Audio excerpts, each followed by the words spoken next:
है 21 अप्रैल की ताजा खबरें। सबसे पहले हम आप तक। बिहार में एक बार फिर जहरीली शराब से मौत का मामला सामने आया है। बिहार में जहरीली शराब से मौत। सिवान में एक गांव के संदिग्ध हालत में 3 मरे। पुलिस ने बताया नेचुरल डेथ है।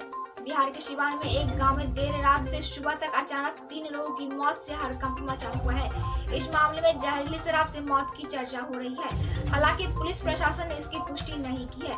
स्वजन भी इसको इनकार कर रहे हैं, लेकिन एक साथ एक ही गांव में पेट दर्द व उल्टी के बाद 3 लोगों की मौत के बाद इस पर सवाल खड़े हो गए हैं।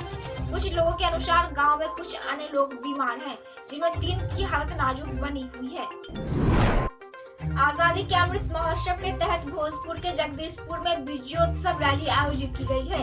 इस कार्यक्रम में देश के गृह मंत्री अमित शाह शामिल होंगे। इस कार्यक्रम में एक रिकॉर्ड स्थापित किया जाना है। समारोह में एक साथ 75,000 तिरंगा झंडा फहराया जाएगा। Guinness book of world record बनाने की तैयारी है। कार्यक्रम को लेकर भाजपा नेताओं ने पूरी ताकत झोंक दी है। बिहार बीजेपी के सभी छोटे से बड़े नेता कार्यक्रम को सफल बनाने में जुटे हुए हैं। सभी जिलों के लिए एक नेता को जिम्मेदारी दी गई है। बाबू कुंवर सिंह की जयंती के अवसर पर आरा के जगदीशपुर में 23 अप्रैल को अद्भुत विजयोत्सव रैली है, जिसके मुख्य अतिथि एवं वक्ता भारत सरकार के गृह मंत्री अमित शाह हैं। उत्तर रैली में सिवान जिले से हजारों की संख्या में भागीदारी होगी। इसके लिए सारी तैयारियां पूरी की जा रही है। उत्तर प्रदेश के धार्मिक स्थलों पर लाउड स्पीकर बजाने को लेकर सीएम योगी आदित्यनाथ के आदेश का मुस्लिम सलाहकार भी स्वागत कर रहे हैं। मुस्लिम स्कॉलर नादीम अहमद का कहना है कि सीएम योगी का यह आदेश सभी धर्मों पर सामान्य रूप से लागू होता है, इसीलिए सभी धर्म के लोगों को इसका पालन करना चाहिए। मुस्लिम स्कॉलर नदीम अहमद ने कहा कि सीएम योगी का मैंने ट्वीट भी देखा है। उसमें उन्होंने स्पष्ट तौर पर कहा है कि अगर किसी धार्मिक स्थल पर लाउड स्पीकर बजता है तो उसकी आवाज परिसर से बाहर नहीं जाना चाहिए। लाउड स्पीकर निश्चित डेसिबल से तेज नहीं बजना चाहिए। उन्होंने कहा कि लाउड स्पीकर लगाने की अनुमति प्रशासन द्वारा दी जाती है और इस संबंध में हाई कोर्ट के निर्देश का भी पालन करना चाहिए। जहानाबाद में दीवार गिरने से पिता और पुत्र की दर्दनाक मौत हो गई है। रामपुर चौरम थाना क्षेत्र के कटेश्वर गांव में बुधवार की सुबह की घटना है। मिट्टी की दीवार गिरने से पिता पुत्र उसके नीचे दब गए। मृतक के पिता आनंद 35 वर्ष और पुत्र विपिन कुमार 10 वर्ष के हैं। काले नगर परिषद क्षेत्र में खान मोहल्ला की 20 साल की अविवाहिता ने 18 अप्रैल की रात अपने गले में दुपट्टे का फंदा डालकर घर के बनेड़ी में झूल गई। इस वक्त उसकी मौत हो गई। इस बाबत मृतक की मां सुल्तान खातून ने पुलिस को दिए आवेदन में बताया है कि उसकी पुत्री मानसिक रोग से पीड़ित थी। वह अक्सर भूत प्रेत की बातें किया करती थी। उसका मनोचिकित्सक से इलाज करवाया जा रहा था। पुलिस को दिए आवेदन के अनुसार उसकी पुत्री सोमवार की रात खाना खाकर वह अपने कमरे में सोने चली गई। मंगलवार को रमजान की रोजा के शहरी के समय भी नहीं उठी। उसके कमरे का बल्ब भी बंद था। दिन चढ़ने पर भी जब उसके कमरे से कोई आवाज नहीं आई तो उसे अनहोनी की आशंका हुई। इसके बाद उसने पुलिस को इस बात की सूचना दी। पुलिस का कहना है कि मृतक की मां के आवेदन देकर स्वीकार किया है कि उसकी पुत्री मानसिक रूप से पीड़ित थी और उसने आत्महत्या कर ली है। पंचनामा के आधार पर मृतक के शव को कफन में दफन कर उसके परिजनों को संपूर्ण कर दिया गया है। इस मामले में यूजी केस दर्ज किया गया है। बेनीपुर किसान भवन में बीडीओ अमोल मिश्रा की अध्यक्षता में बैठक हुई। बैठक में प्रचंड गर्मी के कारण भूजल स्तर नीचे गिरने के चलते बेनीपुर क्षेत्र में बढ़ते पेयजल संकट से निपटने पर चर्चा की गई। बैठक में बीडीओ ने 16 पंचायत के 131 बंद नल जल योजना को 15 दिनों के अंदर मरम्मत कर चालू करवाने का कड़ा हिदायत दिया है। उन्होंने सभी पंचायत सचिव, तकनीकी सहायक मरम्मत करने वाली एजेंसी को अपने अपने पंचायत में बंद पड़े नल जल योजना को मरम्मत कर चालू करने का आदेश दिया। पंचायत में पेयजल संकट लोगों को जूझना नहीं पड़े, इस मामले को गंभीरता से लेकर सही करने का हिदायत दी गई है। इसके अलावा बीडीओ ने सभी पंचायत सचिव को अपने अपने पंचायत के नव निर्वाचित वार्ड सदस्य को निवर्तमान वार्ड सदस्य से प्रभार दिलवाने का आदेश दिया। बैठक में सभी पंचायत सचिव, लेखापाल, तकनीकी सहायक, नल जल योजना के मरम्मत करने वाली एजेंसी शामिल थी। बिहार में नहीं थम रहा रफ्तार का कहर। सासाराम, औरंगाबाद व खगड़िया में दुर्घटनाओं में 7 लोगों की मौत हो गई। कई गंभीर रूप से बीमार हैं। बिहार में बीते 24 घंटे के दौरान अलग अलग सड़क दुर्घटनाओं में 7 लोगों की मौत हो गई, जबकि कई घायल हो गए हैं। घायलों में कुछ 6 हालत नाजुक बनी हुई है। दुर्घटना में खगड़िया, रोहतास व औरंगाबाद में हुई है। अगले औरंगाबाद और रोहतास में देर रात में अभी तक 6 युवक की मौत हो गई है। पटना में गलत तरीके से चल रहे 138 कोचिंग संस्थान होंगे बंद। 111 को नोटिस, 353 आवेदनों की होगी दोबारा जांच। निर्धारित मापदंडों को पूरा नहीं करने वाले कोचिंग संस्थान को जिला प्रशासन बंद करवाएगा।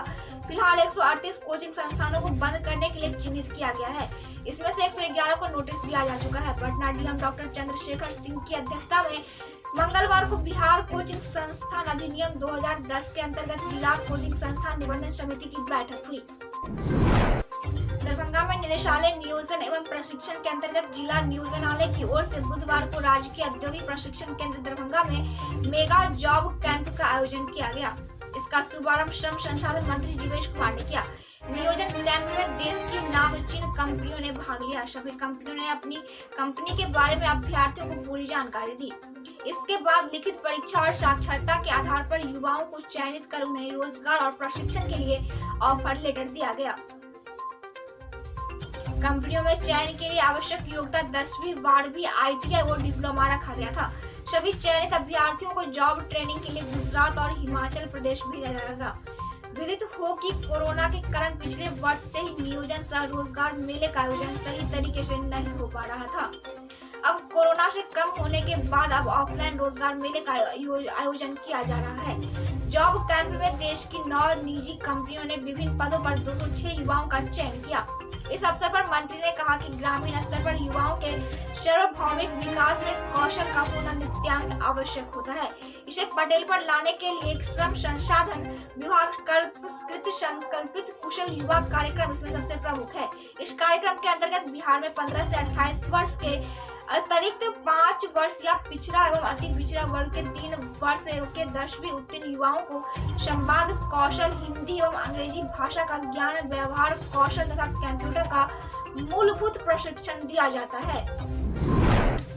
लुधियाना में एक झोपड़ी में बुधवार सुबह आग लगने से एक ही परिवार के 7 सदस्य जिंदा जल गए। हादसे में एक दंपति और उनके 5 बच्चों की मौत हो गई। मृतक परिवार बिहार के समस्तीपुर का रहने वाला था। पंजाब के लुधियाना जिले में बुधवार सुबह एक झुग्गी में आग लगने से 7 लोग जिंदा जल गए। मृतक परिवार बिहार के समस्तीपुर का रहने वाला था। मृतक में पति पत्नी समेत उनके 5 बच्चे शामिल हैं। मृतक की पहचान सुरेश सैनी, उसकी पत्नी अरुण देवी, बेटी मनीषा रानी, गीता चंदा और 2 वर्ष बेटे सनी के रूप में हुई है। परिवार का बड़ा बेटा राजेश बच गया। वह अपने दोस्त के घर सोने के लिए गया हुआ था। बिहार बीएड एंट्रेंस एग्जाम 25 अप्रैल से आवेदन जानिए। बिहार में बीएड प्रवेश परीक्षा के लिए पूरा शेड्यूल जारी कर दिया गया है। प्रदेश में सरकारी और निजी बीएड कॉलेजों में एडमिशन के लिए संयुक्त प्रवेश परीक्षा होगी। इसमें आवेदन के लिए बीएड 25 अप्रैल से पोर्टल खुल जाएगा। अभ्यर्थियों को आवेदन में 1000 रुपए शुल्क देना होगा। बीएड प्रवेश परीक्षा के लिए राशि ऑनलाइन ही जमा करनी होगी। इसके लिए आवेदन का अंतिम तारीख 17 मई है।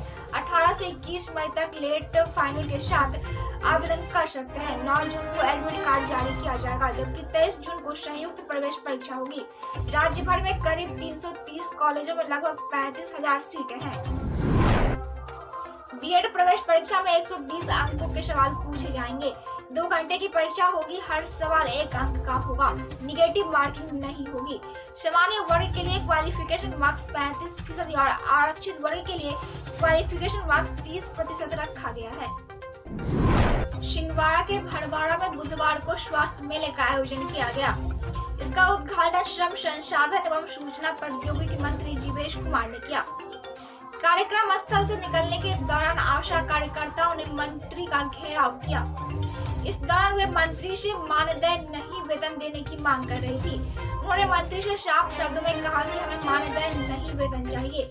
मंत्री के समझाने के बावजूद लगभग 10 मिनट तक आशा कार्यकर्ताओं के बीच मंत्री घिरे रहे। मंत्री ने आश्वासन देते हुए कहा कि आपकी बात सरकार तक पहुंचाएंगे एवं अधिकारियों से कहेंगे। इसके बाद मंत्री को आशा कार्यकर्ताओं ने आगे जाने का रास्ता दिया। मुझे दीजिए इजाजत, मिलेंगे कल की नई खबरों के साथ। तब तक आप देखते रहें हम आप।